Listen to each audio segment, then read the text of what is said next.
The NBA media has spent decades crafting narratives about Kobe Bryant, and chances are those narratives ruined your perception of his legacy. 5 championship rings, an 81-point game, countless clutch moments. By any measure, Kobe's legacy should be untouchable. So how did media narratives make us question the greatness of arguably the most iconic player of his generation?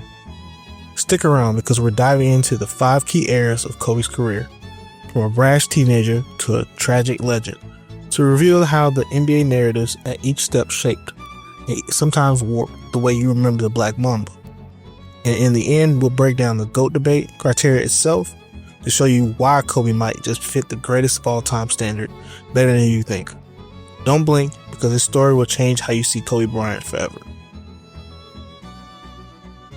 Kobe Bryant entered the NBA in 1996 as a fearless 18-year-old phenom.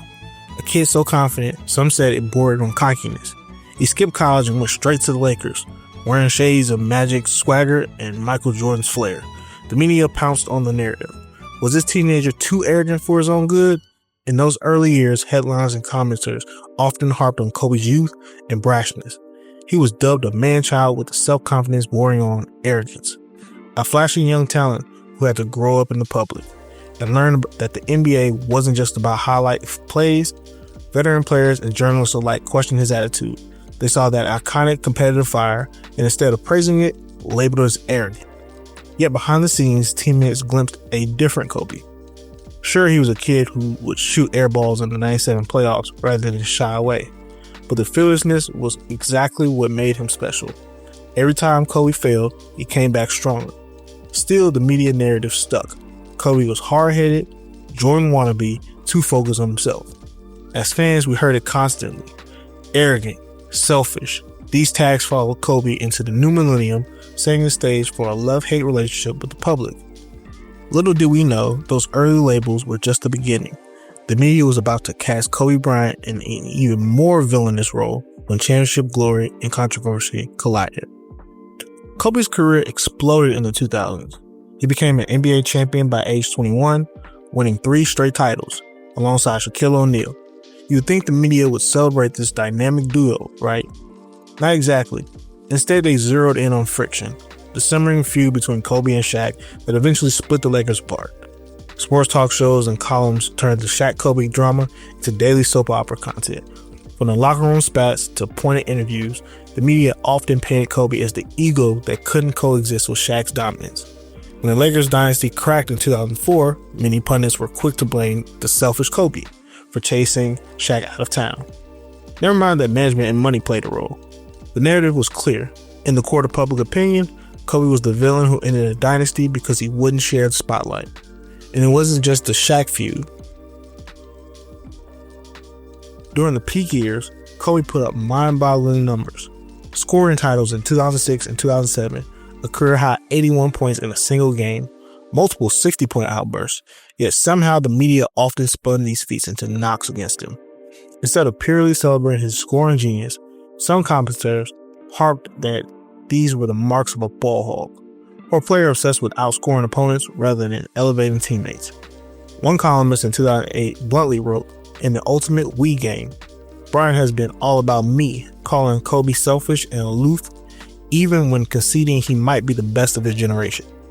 It pointed to his habit of not passing and publicly ripping teammates, suggesting that while a guy with 3 rings and historic scoring feats hasn't won a single MVP at that point. Thinking about that, in 2006, Kobe averaged 35.4 points, the most since MJ in the 80s, and dropped 81 in one night, yet finished only 4th at MVP vote. The media voters snubbed him, and plenty of articles rationalized it by parroting the old narratives. Kobe didn't make teammates better. Kobe was too controversial. Amid the fallout in his off-the-court legal issues, Kobe himself later admitted the MVP award was largely out of his control because the media votes on it. He shrugged when asked why he only had 1 MVP. And he wasn't wrong.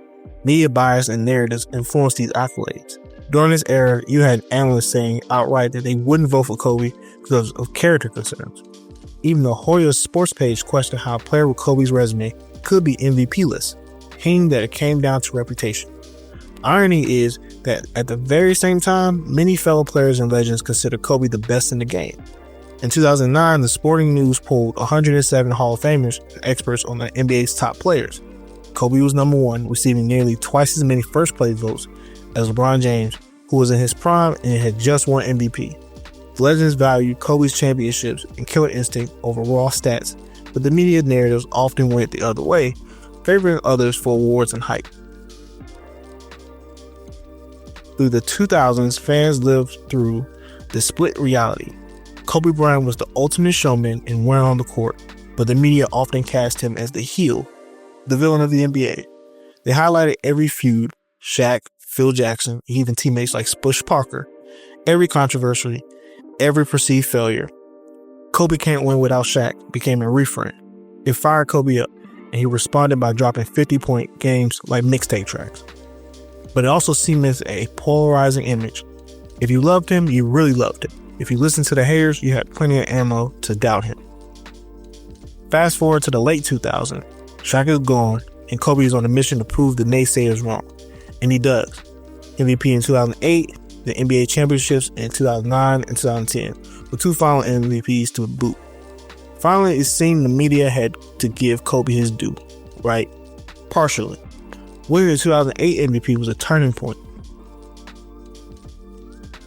Articles praised him for trusting teammates more and evolving as a leader, almost implying he had to change to be worthy, feeding the earlier narratives. When Kobe grabbed his 4th ring in 2009, even some of the biggest media critics had to acknowledge his greatness. Longtime divers like ESPN's Bill Simmons begrudgingly wrote that Kobe's 4th title held him into the top 10 all time and got the can't win without Shaq monkey off his back. On TV, the hyperbole swung wildly. One commenter declared Kobe the closest thing to Michael Jordan that any of us will ever see. That was John Barry in 2009, capturing the feeling of many that Kobe had reached the MJ tier in terms of skill and competitive fire. Even in praise, some media figures couldn't resist a backhanded slap. In the same breath that Kobe was compared to Jordan, skeptics like Simmons were rolling their eyes, calling it Kobe-related hyperbole. The narrative pendulum was swinging, but not everyone was on board. Still, by 2010, after a 5th championship, a grueling 7-game finals over Boston, mind you, Kobe has secured his legacy in hoops history. The media did applaud that finals as Kobe's ultimate validation, beating the storied Celtics, earning that finals MVP, cementing himself as the best player of the late 2000s. In fact, sports writers later named him NBA's Player of the 2000 decade. It was a moment of redemption in the narrative. Kobe was no longer just a controversial superstar, he was now the elder statesman, the proven winner, the legend. If you thought the media's opinion of Kobe had finally stabilized, think again, because the next chapter of Kobe's story will flip the script in a way no one saw coming. Kobe's final season was like anything the league had ever seen, a farewell tour for a superstar on a struggling team. By the late 2015, Kobe announced that the 2015-2016 season would be his last, with a poetic open letter, Dear Basketball, that some in the media admired and others frankly mocked. From that moment on, every arena turned into a goodbye ceremony. The fans, they were all in. The Lakers, despite being bottom of the standings, led the league in road attendance as crowds everywhere came to witness Kobe one last time. The media's take, however, was split between reverence and critique. On one hand, nostalgia was running wild.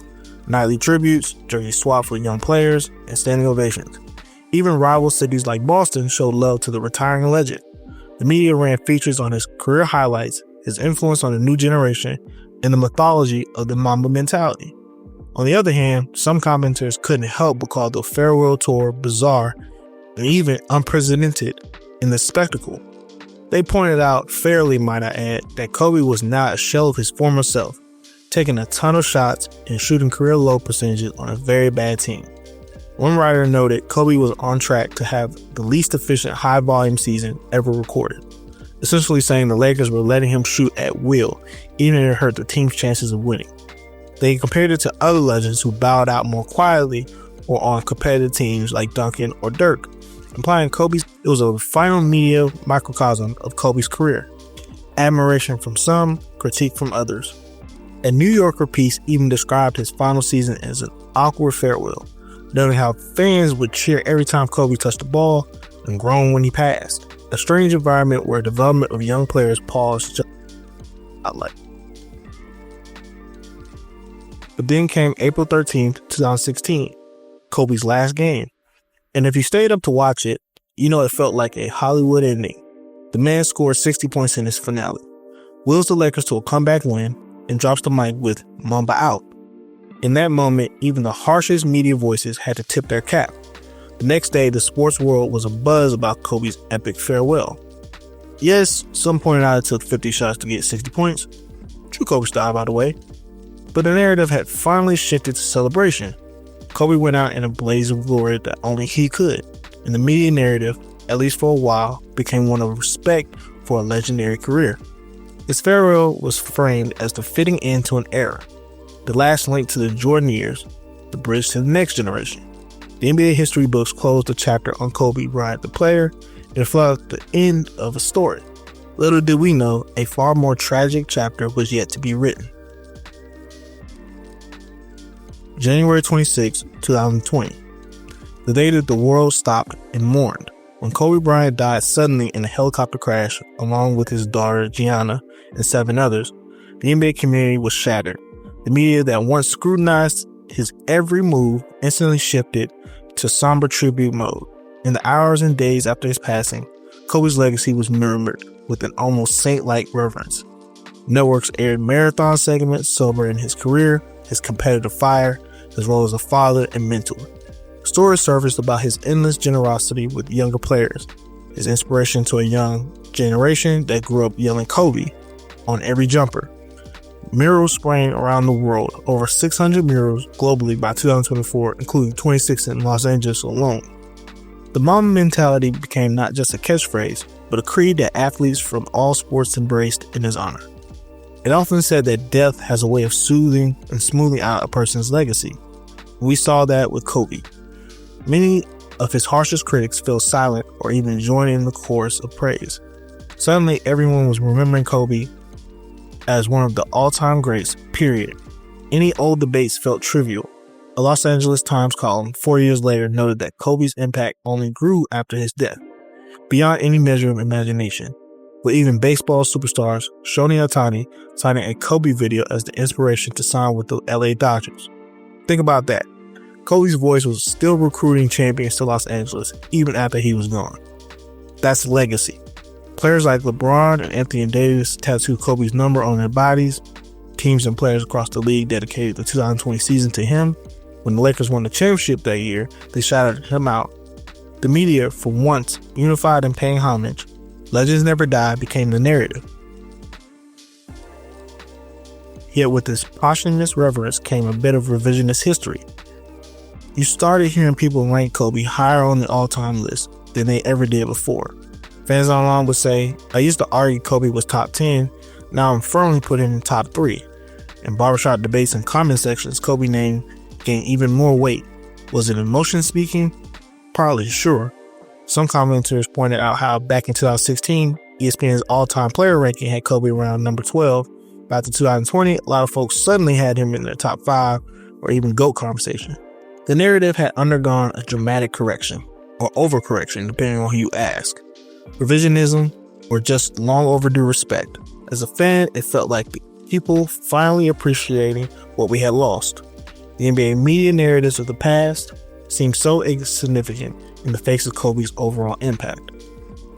So here we are now, in 2025, Kobe Bryant's career is part of NBA history, but the debate about his place in that history is as alive as ever.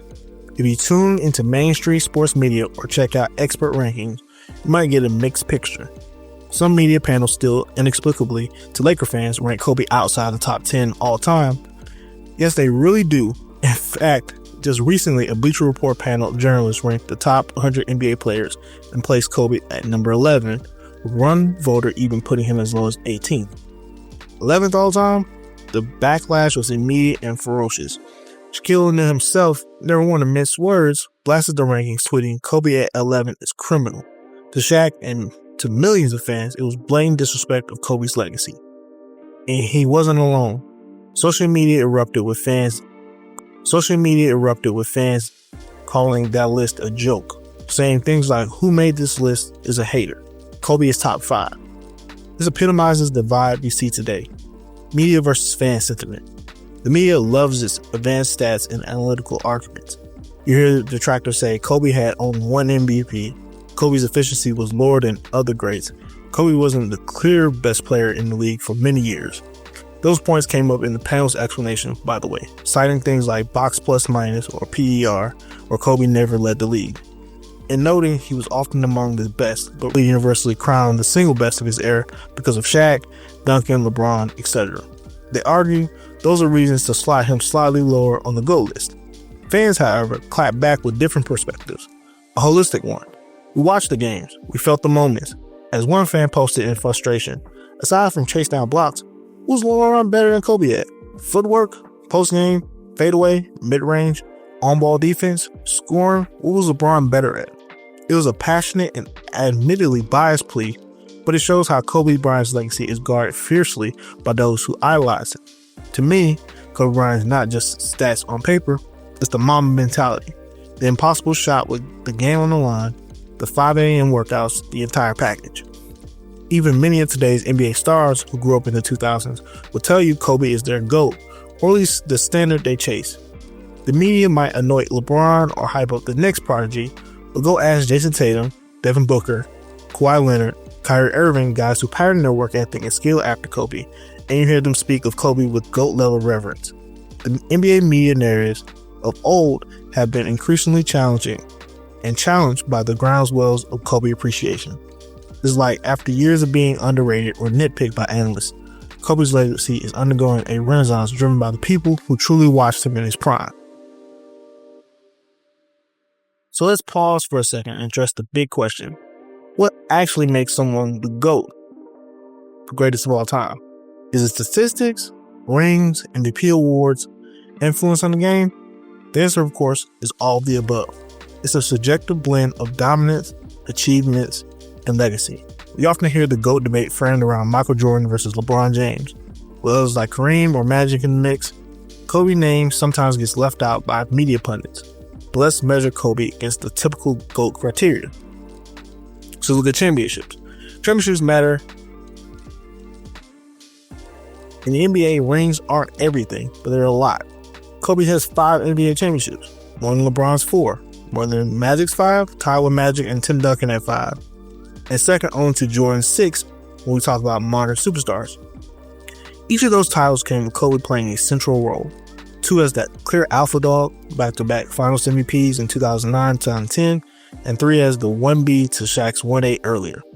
That's a championship pedigree that in other sports, say NFL or MLB, will automatically put you in the GOAT conversation.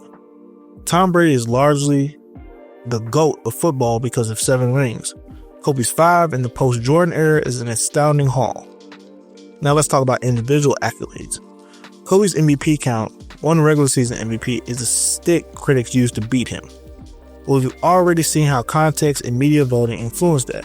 If a couple of narratives were different, Kobe realistically could have had 2 to 3 MVPs.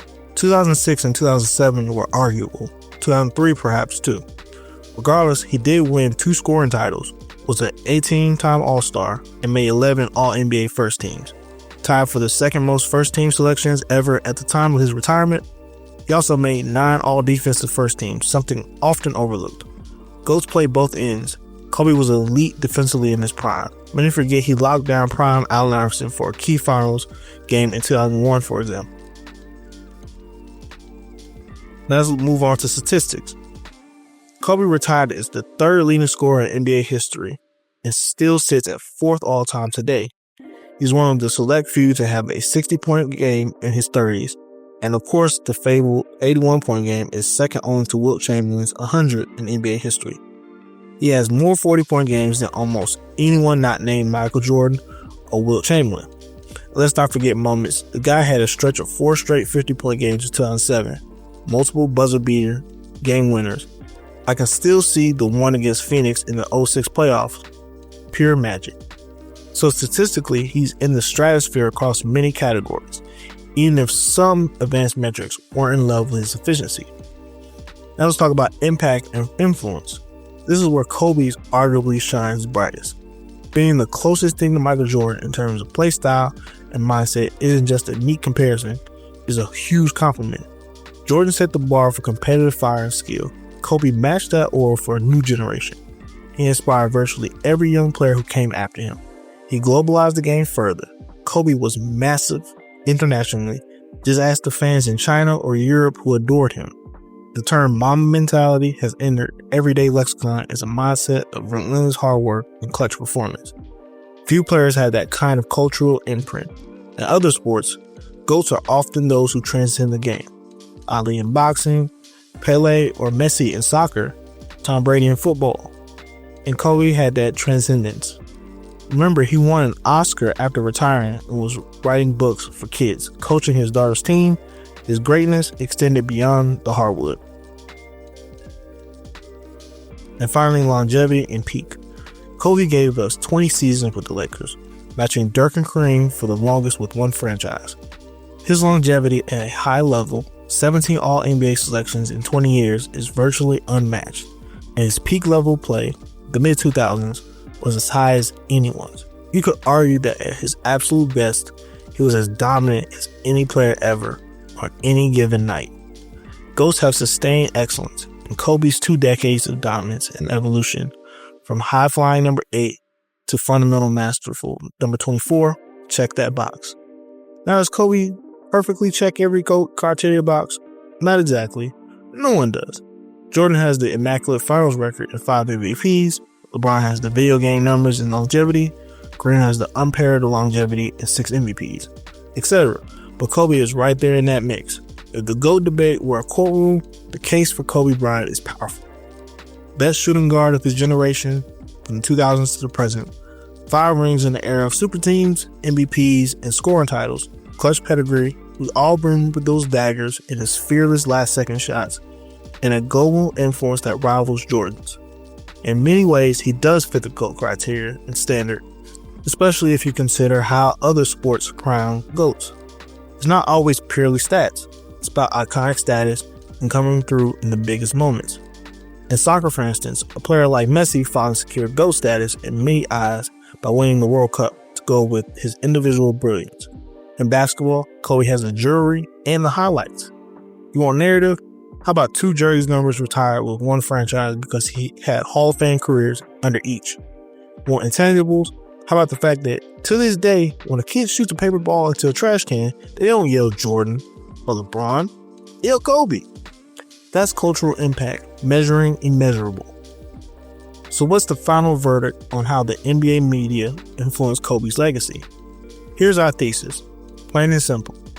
Kobe Bryant was the greatest shooting guard of his generation and the closest thing to Michael Jordan you've ever seen in terms of skill, accomplishments, and influence. Period. If we hold him in the same GOAT standards we use in other sports, combining championships, individual dominance, and cultural impact, Kobe meets or exceeds the benchmark. The problem is the media didn't always frame it that way.